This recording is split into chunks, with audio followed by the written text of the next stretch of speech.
Despain. Hi, Dave. Welcome to the show. Hey, Steve. Nice to be back. How you doing? We are terrific, and you were Charlie Turner's special request this week. He definitely wanted to make sure that you were on the show to talk about Carroll Shelby, and we saw. And it was before I knew that you were doing your post wind tunnel special on Carroll.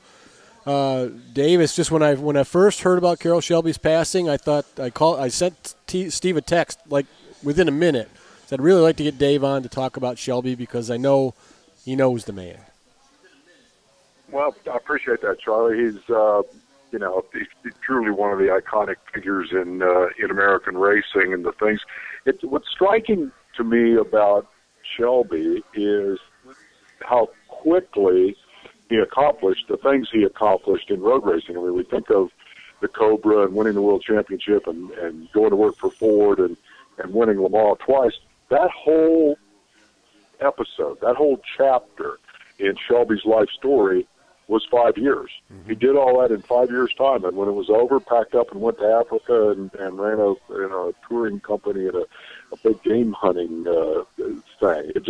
It was such a meteoric moment that I think is the thing as much as anything else that strikes me about that. When I was growing up, I was a kid when Shelby was doing most of his great things as a racer and as a team builder and car builder. I remember picking up old issues of Road and Track and Sports Car Graphic that my dad had, and that's where I would get those little snippets about what was going on, and I've read a lot more about it since then. And how much weight did Shelby give the driving portion of his career when he talked about his career? It's interesting because on the one hand, clearly the guy has a big ego. I mean, he's a racer. Oh yeah. But he doesn't dwell on that. I don't think that's what he's most proud of. In fact, if anything, he tends to denigrate that and really try to focus on the things he accomplished as a car builder, because I think that was more his dream. Mm-hmm. I think the driving part of it,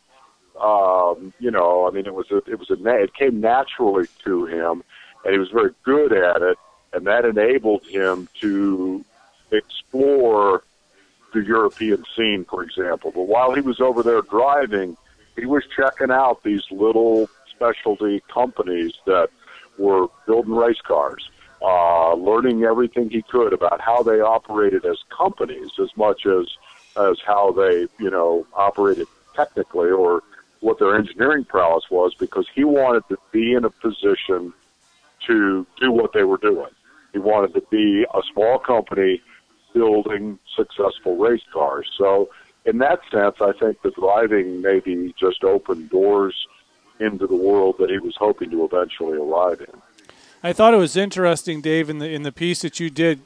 Carroll Shelby said that he went to Lee Iacocca and said, I think the number was $25,000 if I remember what it was. He said, give me $25,000 and I can win. I can build this car and I can beat Corvette. And I can't see that happening in the world today. Just this guy going to. You can't buy a 20-year-old Corvette. Well, the number would have to be different. But the point is, I can't see someone just going to a car manufacturer and saying, "Hey, write me a check for X amount of dollars, and I will be able to beat so and so." Was that his bravado that was able to do that? Well, Peter Brock, who was one of his key people early on and went on to have quite a resume of his own, says that Shelby's greatest attribute was his ability as a salesman. So for him to talk his way into Iacocca's office and then make that pitch, and of course Iacocca's response in the end was reputed to have been, somebody give this guy a couple of engines and $25,000 and get him out of here before he fights somebody. I think it's exactly that. I mean, I think his ability to make people want to accomplish the same things he wanted to accomplish, to talk people into believing in his ideas and supporting his ideas, was probably one of his strongest suits. But, you know, don't sell short the fact that he, A, knew exactly what Ford needed and wanted. They needed a car that would beat the Corvette. And two, because he'd done his homework, he knew that the AC company in Britain had a reasonable chassis and had lost their engine deal. So, you know, he had all his ducks in the line when he went in there. It wasn't like he just went in with a big line of BS. He knew that the pieces were all in place, and if he could get 25 grand and 2 engines, he could build the car.